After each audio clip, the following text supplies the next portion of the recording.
Netcasts you love. From people you trust. This is TWiT.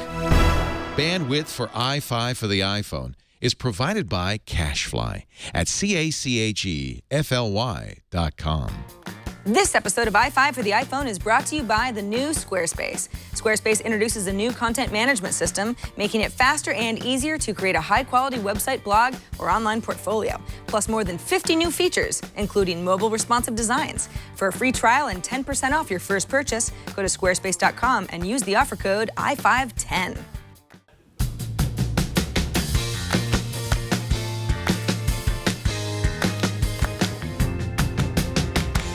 Hello, everybody. I'm Sarah Lane, and welcome to the newest episode of iFive for the iPhone.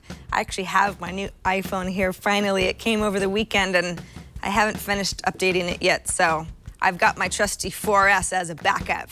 This is the show for us, of course, the iPhone fans, the people who probably have more than one iPhone at the ready. Every week, we cover 5 topics from the must-have apps to the news you need to know, and boy, is this a beauty.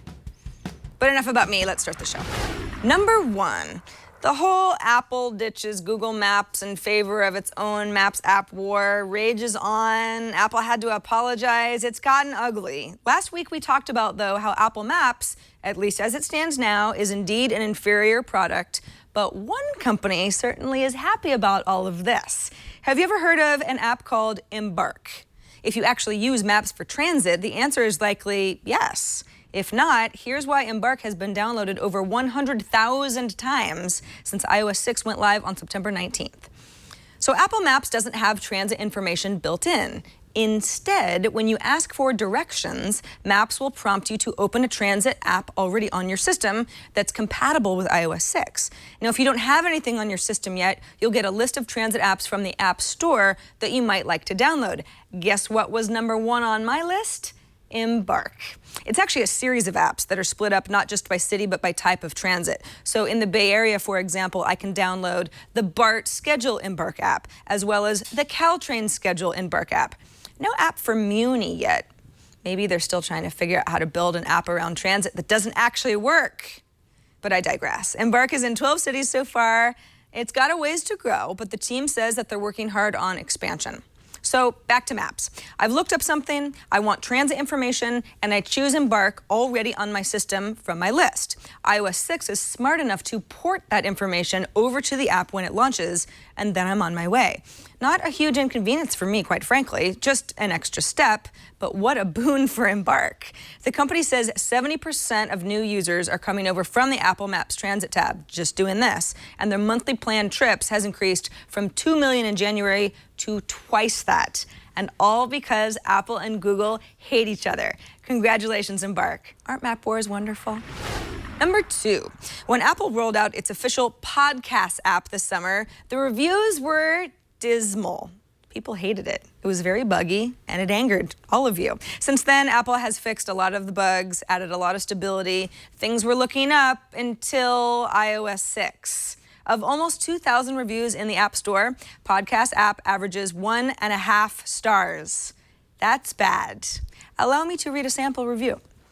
Why did you guys fix something that had been already functional and viable? What part of the brain do you have to lack in order to make this a logical app of the century? Please, this app does not even deserve constructive criticism. Please die off and bury yourself along with the creator. Intense, but okay, so people are mad. Why are they so mad, though? Well, pre-iOS 6, Podcast was an app that you could download but wasn't mandatory. So if you knew about it, great. If you didn't matter. Now, if you've installed iOS 6, your podcasts and your music apps are suddenly 2 different things. They're separated. And so is everything that you stream or subscribe to. If you didn't already have a bunch of podcast playlists already set up, this might not be a big deal to you, but to those of you who have rage in your hearts, here's a hack sent into my other iOS show, iPad Today, that shows how to add podcasts back into your music apps on both iPads and iPhones. Donald here from Otaku no Podcast with a duh tip. Did you know that you can bring back podcast functionality into the iPod app? Here's how. First thing you want to do is turn off podcast syncing if you've got it turned on. Okay, that's fine. And sync your iPad. Now, on the iPad, you want to kill both the music app and the podcast app. You do that in the usual way. Double-click the home button and press and hold on their icons in the taskbar and tap the close button. Now you want to uninstall the podcast app. To do that, just press and hold. Tap the uninstall button. And yes, this is fine. Delete it. That's fine. That's fine. Don't panic. Finally, go back to your iTunes and turn podcast syncing back on. And sync your iPad again. Finally, back on your iPad, open up the Music app and check the More tab down here. And look, podcasts have returned. This might take 1 or 2 tries to get it to stick. So if it doesn't work for you at first, try repeating the steps again. Thanks, Donald. Good tip. Before we move on, does anyone else find that iCloud syncing between devices just doesn't work? Doesn't for me. I have podcasts on my iPad that aren't showing up on my iPhone, even though they're using the same iCloud account. What's up with that? I pay an annual fee for iCloud storage. It should work, Apple. That's just bad customer experience. Number 3, speaking of iCloud, anybody who uses iCloud gets 5 free gigabytes of backup storage in Apple's iCloud. Unless you're a former Mobile Me customer who got rolled over to a free iCloud account with 25 gigabytes of storage. Is that you? I was one of those people. Maybe you were too. Well, you may recall that Apple warned those 25 gigabytes were going to be free forever, and as of September 30th, they aren't. All free accounts have now reverted back to just 5 gigabytes. So if you're a former Mobile Me customer and you're suddenly having backup issues, this might be why. Here's how to find out. In your settings, you tap on iCloud. You scroll to the bottom and you tap Storage and Backup. Here's where you see your total storage allotted and how much is still available. For more detail, tap Manage Storage and you get a list of all your devices that are being backed up. If you see a device you don't need to back up anymore, like an old iPhone, you could remove it and free up some storage that way. Scroll down a little more to find out which apps are using up the most iCloud storage on your iPhone. If you see an app being backed up that you don't really need to use, you just turn it off. Just make sure that when you open that app on another iDevice, you aren't annoyed that your information no longer syncs. If you need more gigabytes than you have in iCloud, or maybe even less than what you're paying for, tap on Change Storage Plan and either upgrade or downgrade to another plan that's better for you. By the way, at first I thought that Apple hadn't warned me about the downgrade at all, but that's just because I don't check my me.com email account very often. Sure enough, the reminder emails were all going there. Another tiny little glitch that some of you might have noticed is that iCloud says that you have free 25 gigabytes until the year 2050. That is indeed a glitch. Don't expect that to last until 2050. Probably won't be there in another week. This episode of iFive for the iPhone is brought to you by the new Squarespace.com. With Squarespace 6, it's faster and easier than ever to create a high-quality website, blog, or online portfolio. The new Squarespace gives you and your website users the best mobile experience with new templates with mobile-ready responsive designs, which means your site restructures to look great on any smartphone, tablet, computer. Images too. It has beautiful templates, 100% drag and drop functionality for all customization tools. The new Squarespace gives you better social media integration too. Automatically import, sync, and publish to and from social media with just a few clicks, dynamically refreshing your site content and raising awareness in your social circles. Example, you can pull photos from Instagram into your site, sync pages and galleries to Facebook, auto-publish new blog entries on Twitter, social media buttons connect with all the services you love, Foursquare, Dropbox, LinkedIn, Pinterest, the list goes on. The new Squarespace integrates all your website needs, domains, design, development, hosting, and customer support. For a free trial, go to squarespace.com and sign up for a free account. You don't need a credit card, just try it out and start building your site. If you decide to purchase a plan, use the offer code iFive10 and get 10% off your first purchase on new Squarespace accounts. That's monthly and annual plans. Don't forget about free domain registration with annual plan subscriptions. That's squarespace.com, and that offer code again is iFive10. Number 4. Hold on a second. I just need to check into the TWiT brickhouse so everybody knows where I am.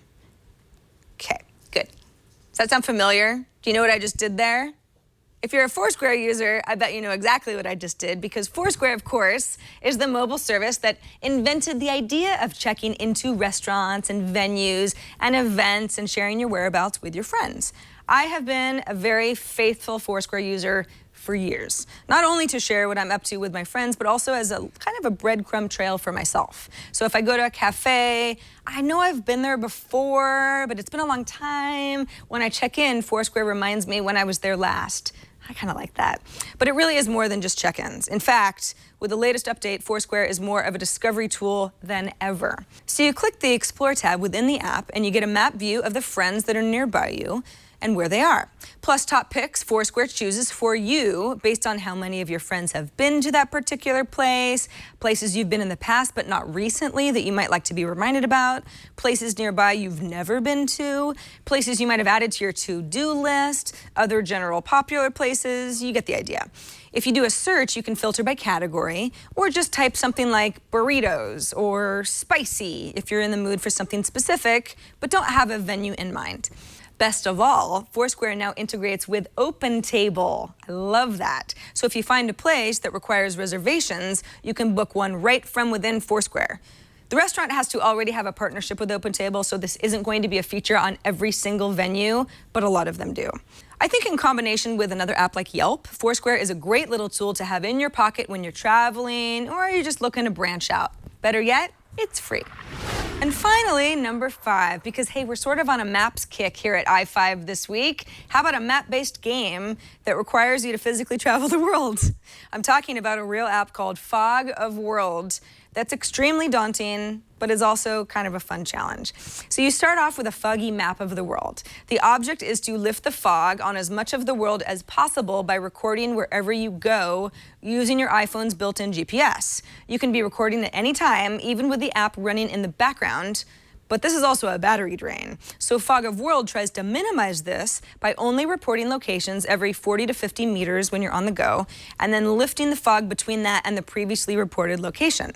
What Fog of World can also do, and what the app maker Alex suggests for best results, is to use a separate GPS device and import your activity through a GPX file, that stands for GPS Exchange format. Fog of World can import these files through iTunes or Dropbox. Not only will this help save your battery life, but it can get around the problem of having to turn off GPS on your iPhone when you're flying in an airplane, for example, or somewhere without an internet connection. If this seems like way too much trouble, it might be. This is definitely not for everybody. But Fog of World is a game. It's a serious game. You connect with other players through Game Center, you collect trophies, you advance levels. Whole thing is kind of intense. It's also $5, so choose wisely. But maybe you travel a lot. Maybe you want to play along. Maybe you've got a GPS device that you're dying to use for something like this. Maybe you know somebody who does. Why not give Fog of World to them as a gift through the App Store? That's easy too. And that's all, folks, at least for this episode of iFive for the iPhone. For links to everything we talk about, to subscribe to the show, which is totally free, or to catch up on episodes 1 through 9, just visit us at twit.tv/iFive. You can email us at iFive@twit.tv, leave us a voicemail at 614 on iFive, or send us a video with an app review of your own. I'm Sarah Lane, and I'll see you next week.